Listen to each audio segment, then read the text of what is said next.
What's poppin', everybody, and welcome to Pureglass Podcast. This is my creative space where I like to give my deep dives and reviews on movies, TV shows, and short movies.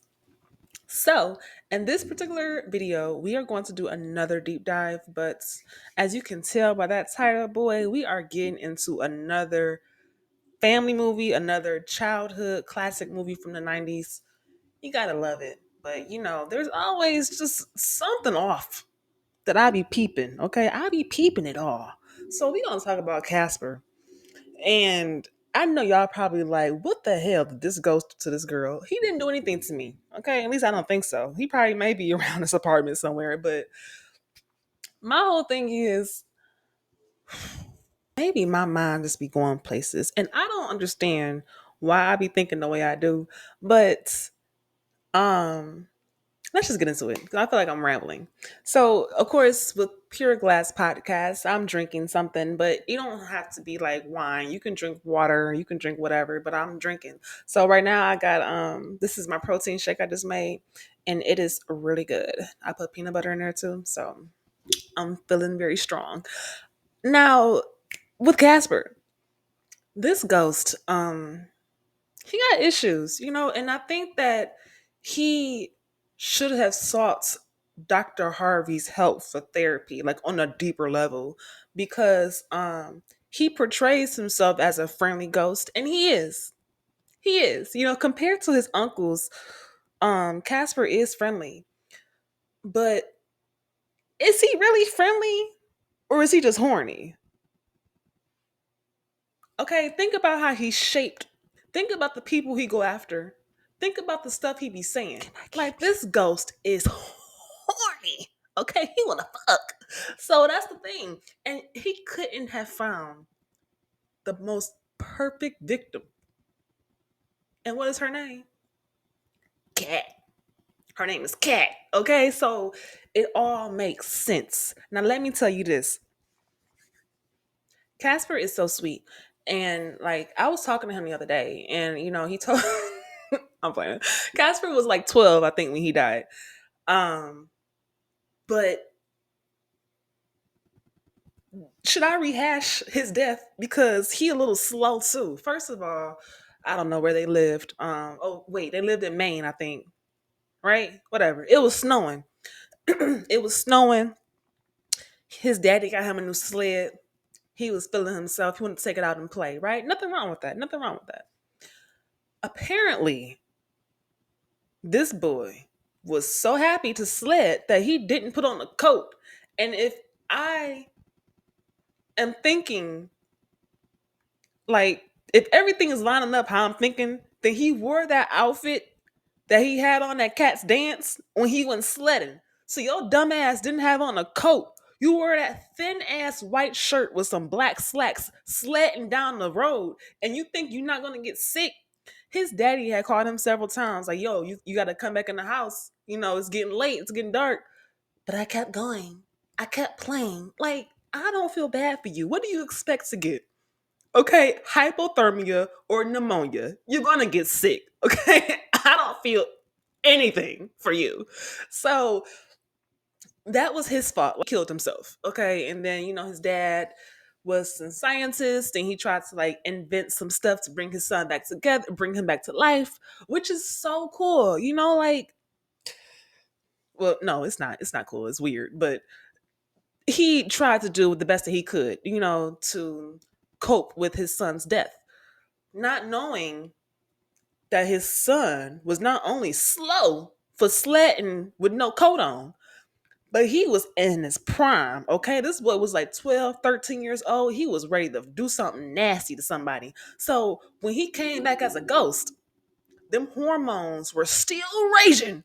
And every person he finds is usually a female. Now, in the other Casper movies, I don't really remember like all of them, but I do vaguely remember him befriending some female, whether it be Wendy. Okay, wasn't that Hilary Duff? Um, it was like an animated Casper movie that my family we had growing up, and her name was Holly. Okay, he wanted to be her friend, and now we have Cat with the good cat. Okay, so He is friendly because he's not going to hunt you, but he will hunt you. Okay, like he want the cat. That's all it is. Even to that, even down to the way he's shaped. Like compared to his uncles who have like distinct features and stuff, why does Casper look straight up like a sperm cell?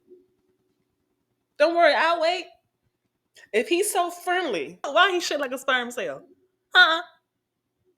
No, because he wants to be nasty. That's it come down to. And honestly, like, dang, it's crazy. It's crazy when you think about it. He preyed on that girl so hard because Kat did not deserve any of that. She didn't deserve to have a sperm ghost as a friend. That was her only friend because her dad, Dr. Harvey, was a fucking psychopath. Now, it's unfortunate what happened to his wife. No one knows what happened to her. She died, suddenly, whatever. So sad. Okay, that's sad. But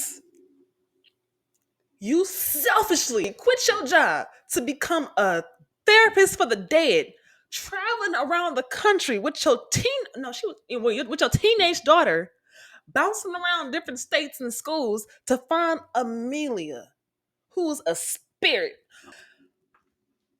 I can't make this up. Now, I feel so sorry for that girl because she said she was in middle school and she'd been to like 10 different schools because this selfish motherfucker wanted to go traveling around the country trying to find a ghost. I can't make it up. He's crazy. I feel so sorry for that girl because she was thrown into a crazy ass situation. Not only was she bounced around the country with her psychotic daddy, but she also met a freaky ass ghost who wanted to get in her cat. What could she do? What could she do? That girl had to just be his friend because she didn't know anyone else. The people at the school was laughing at her. You old freak living in that haunted house. Look at her. She crazy. Like,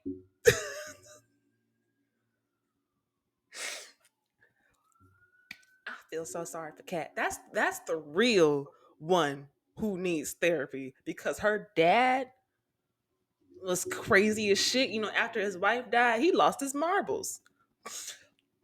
Here we go to Maine, to do a job for this one lady trying to get ghosts out the house, and Dr. Harvey wasn't even qualified to do the type of job that he um started doing. You know what I'm saying? Like, I think he was like previously a therapist, but to switch over to start trying to be some type of medium or talk to the dead and you have no experience whatsoever. He paid that old lady to talk about her Harvey or Harry, whatever she said. My Harry came through and he walked away smiling. No, the fuck he didn't. He paid her ass to say that shit. He had no prior experience dealing with ghosts. If he did, he wouldn't have been so surprised to see Casper's sperm shaped ass in the house. Y'all know that scream. Like, that's what the fuck he did. Okay, so he was petrified of what he saw. That was his first time ever seeing a ghost. And you mean to tell me that I'm supposed to trust you to take care of me when your ass had no experience talking to the dead for real? I can't make this stuff up. And I'm like, am I the only one that sees the stuff? Am I the only one that be making these type of comparisons and putting this stuff together? Because while they be good movies, sometimes you just gotta think like, wait a second, did he really did he just do that for real? Had the news coming up to that girl's school, harassing her. She can't even get to class without being asked about her crazy ass daddy.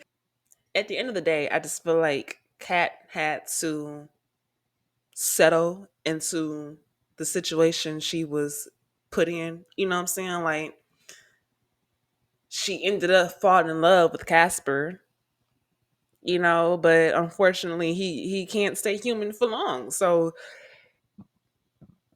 I feel like If they would have made a part two, Casper would have for sure tried to kill Kat to make her his ghostly girlfriend or something weird like that. Like, there's no way in hell he just want a friend and that's it. Like, I'm not buying it. I'm not buying it at all. You lost your life in the most pivotal moment of your life. Okay, that transition from child to teenager, those hormones. That was a pivotal moment. So I know that you wanted to sow some wild oats. That's why he ain't crossed over yet. He obviously has some unfinished business, and his unfinished business is Cat. Okay, man, gotta watch out for these ghosts. They'll get you. They will get you. So I'll leave the question to you guys. With Casper and his history and how he be trying to be super friendly with the girls, do you think he's a friendly ghost or is he a flirty ghost? I'll leave the question up to you.